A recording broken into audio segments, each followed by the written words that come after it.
You should hear what keeps him up at night. This is what keeps me up at night. I don't understand how my fellow Americans, I don't even understand how this election is close. And yes, I'm voting for you, but I would also vote for that wall over there. Well, he's half right. We do need a wall. You know, to keep out gang members, fentanyl dealers, human traffickers, and Anna Navarro. What's funny, though, is that Stern actually thought that was a compliment. Stern has become such a wussified sycophant, he doesn't realize that telling Kamala that he'd vote for a wall is telling her that he knows she's as dumb as one. Howard Stern built his empire by mocking power, trashing the rules, and staying raw. But when Greg Gutfeld took a swing, the shock jock froze. No fire, no fury, just silence so awkward it echoed louder than his wildest rants. On live TV, Gutfeld didn't just question Stern's change, he exposed it. The rebel didn't evolve, he sold out. Stern, once the enemy of the elite, now sounds like their spokesperson. Gutfeld lit the match and made it clear. The king of controversy isn't fearless anymore. The real rebel wasn't Stern, it was Gutfeld, standing tall in the ruins of what Stern used to be. But that's how Stern can call snacking with celebs at a fancy restaurant exhausting. Exhausting. Like he finished the overnight shift in a coal mine. Or hearing Kat talk about her pets. Fair. But I get it, life is tough, especially when you've been cut off from the world for 2 years in a $20 million beach house. I mean, you have no idea how tiring it is walking all the way from the wine cellar to the tennis court and back.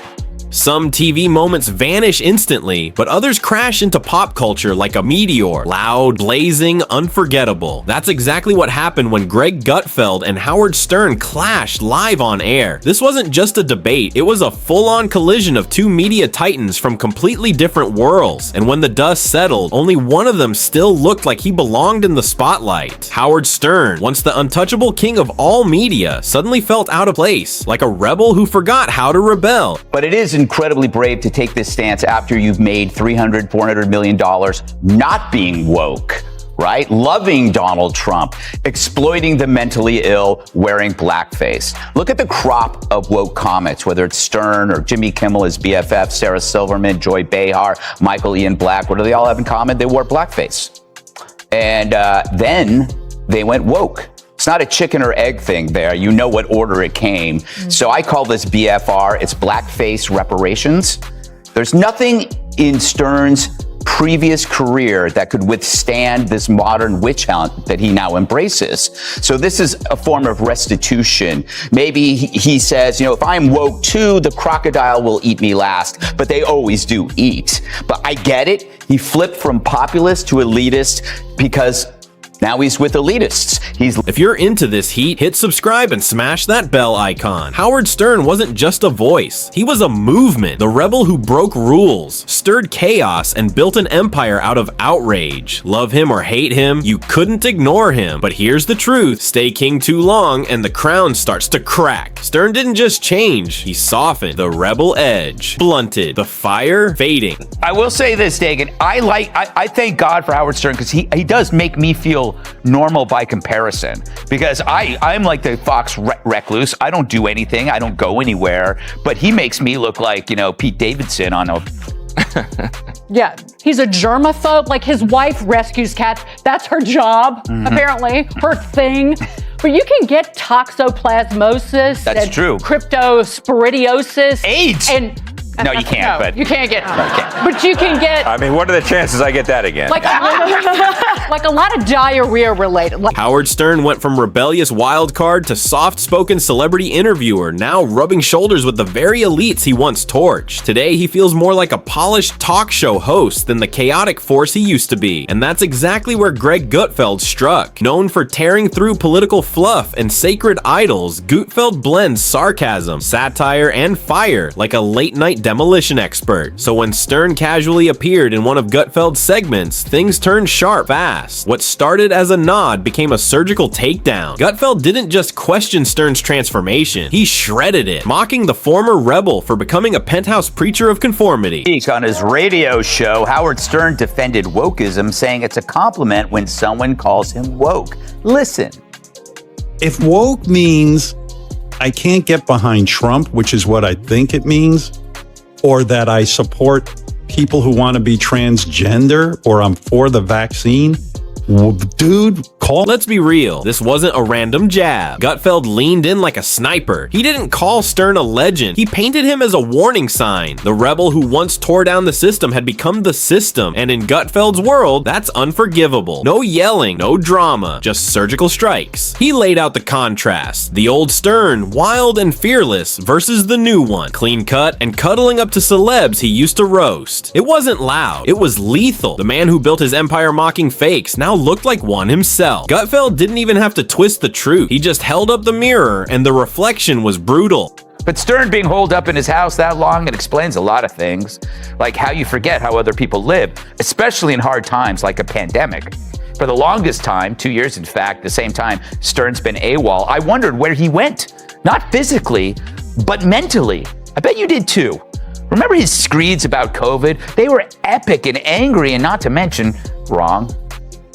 When are we going to stop putting up with the idiots in this country and just say, it's mandatory to get vaccinated? Fuck them, fuck their freedom. I want my freedom to. Once the ultimate rebel, Stern now chases validation, Hollywood applause, corporate nods, mainstream acceptance. Gutfeld's brand is ruthless truth-telling, tearing down untouchables. So when he targeted Stern, it wasn't petty drama. It was a harsh wake-up call for a whole generation. One icon exposing another for losing his edge. Stern had no words, no fight, just a silence louder than any clapback. Gutfeld's point landed perfectly. The fearless agitator was now the figure being exposed, a shadow of his past self. The hit was precise and cold, cutting through fan loyalties and revealing what happens when a revolutionary voice settles into safe comfort. The difference between them, crystal clear and impossible to ignore. Even when I watch them on Saturday Night Live with the where they have Maya Rudolph playing you, I hate it. I don't want you being made fun of. Oh my God. There's too much at stake. I believe the entire future of this country right now, I mean, as America, land of the free, home of the brave, I think it's literally on the line. So a guy who's supposed to be funny for a living now claims her candidacy is too important to joke about. This is a guy who once joked right after the Columbine massacre that the killers should have raped the students before killing them. Not that I like that Stern, but this pendulum swing from saying the most tasteless thing in the universe to putting your balls in a Tic Tac container.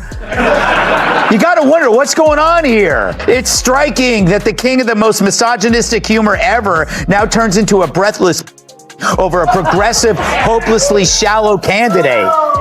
Stern built his legacy-breaking rules when fines and bans were the price of rebellion. Gutfeld came up in cancel culture's age, fighting with sarcasm and viral jabs instead of shock. Their battle was more than ego. It was old-school grit versus modern digital firepower. Gutfeld's quick, meme-ready strikes tore through hypocrisy in seconds. The audience saw a gladiator fight with no judge, just two giants clashing. Stern's real sting. Gutfeld didn't attack his past, he praised it, and the comparison cut deeper than any insult. Happy Friday, America! Oh man, tonight is a special night. It's Feminine Friday, where all the panelists are women. Tonight we have Kennedy, Kagan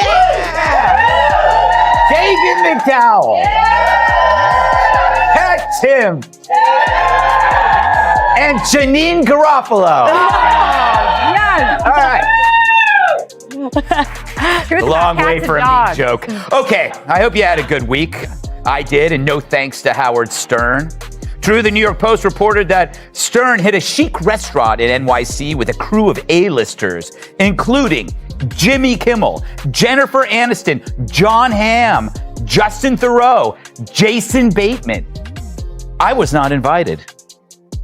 I guess Gutfeld exposed the truth. The old Stern would have torn apart this new polished version. The guy chatting with Hollywood elites and throwing softballs. No longer the rebel. Stern went from sharp cultural sniper to a comfortable media monk wrapped up in the system he once fought. Social media blew up, not for chaos, but because Gutfeld said what many feared to voice. It left everyone wondering, is the rebel just a phase we outgrow? Stern got even more pathetic, wondering how she doesn't nap. When you said you don't nap, I get it, because like what you've taken on is extraordinarily difficult.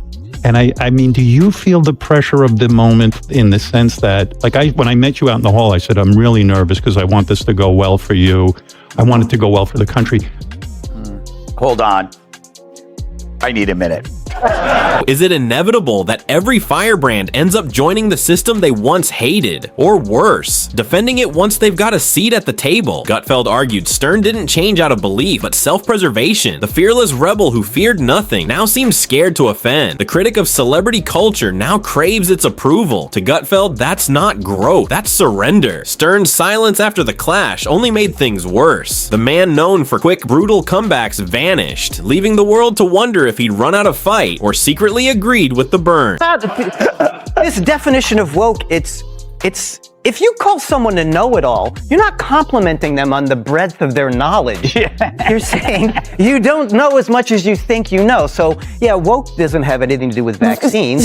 What it really means is sort of a slavish devotion to left-wing ideology and then repeating it so you can get social credit. Right. That's really what it means. Yeah. It doesn't mean that you're smarter than anybody. And he had said in another part of this set, because I believe in the science. Well, if you believed in the science, you wouldn't be hiding out like Howard Hughes in your mansion. Yeah. So fans who once loved Stern's fire were left asking, where did that edge go? It wasn't just silence. It was clear he couldn't respond. Gutfeld landed a hit and Stern didn't flinch. Not from defiance, but confusion. In a world built on reaction, Stern's quiet only confirmed the critique. Meanwhile, Gutfeld stayed cool, letting the internet do the gloating with thousands of viral clips and reactions. What made it so brutal? Gutfeld wasn't just picking on anyone. He targeted the man who built his career exposing hypocrisy. Stern was forced to face his legacy, and that's the hardest battle of all. When your past is your measure, no one's harsher than your own fans. I always hate that argument, like, what happened to the old Stern, or what people have changed. That's not what this is about. It's a weird disconnect.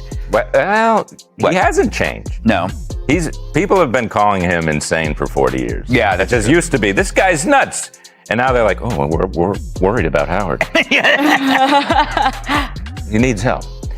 But I'll tell you though, I'm a little sympathetic because what you said is correct, but I'm also a germaphobe. Yeah. And you know, I just have a smaller apartment. Yes. So it's like That whole exchange wasn't just a personal showdown, it was a brutal critique of the media itself, exposing its slow decay. Gutfeld's rise wasn't luck. It's built on what Stern once owned but buried: raw humor, relentless defiance, zero filters. While legacy media stumbles under censorship and corporate caution, Gutfeld fills the gap with bold, no-holds-barred commentary that hits home. He feeds the hunger for realness Stern used to satisfy, but now opts out of, choosing soft interviews and safe acceptance. This wasn't politics, it was a changing of the guard. On live TV, Gutfeld looked like the genuine rebel, ready to say what no one else would, even if it meant taking down a legend. Stern, meanwhile, seems stuck, clinging to a reputation that no longer fits who he is. Striking that the king of the most misogynistic humor ever now turns into a breathless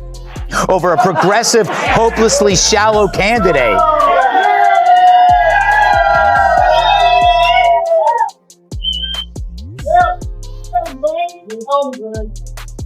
But maybe that's the explanation. This is Stern's self-imposed penance for subjugating women to demoralizing stunts, capitalizing on desperate females thirsting for attention, even if it's from an oily paddle striking their bare asses. Whether it's fair or not, in the world of media, perception becomes reality. The real question now is what's next for Howard Stern? Will he find that fire again, shake off the dust, and prove all his critics wrong? Or will he keep down this safer, polished path, one that might keep him relevant but slowly drains the power that made him a legend? Meanwhile, Greg Gutfeld stands tall, clearly unafraid to punch up and speak truths that others shy away from. Could he be the new face of raw, unfiltered commentary in an age desperate for authenticity? One thing is undeniable: the torch has changed hands. Or maybe, just maybe, it was ripped away. This wasn't merely a fleeting media moment, it was a seismic cultural shift, a generational handoff that forced a reckoning for a man who once was the reckoning himself. And whether you're rooting for the king or the jester, you felt the weight of change in that room, because that's exactly what happens when the throne is challenged and the court jester delivers the knockout blow. Alright, subscribe to 𝐃𝐢𝐬𝐿 Reports for more updates.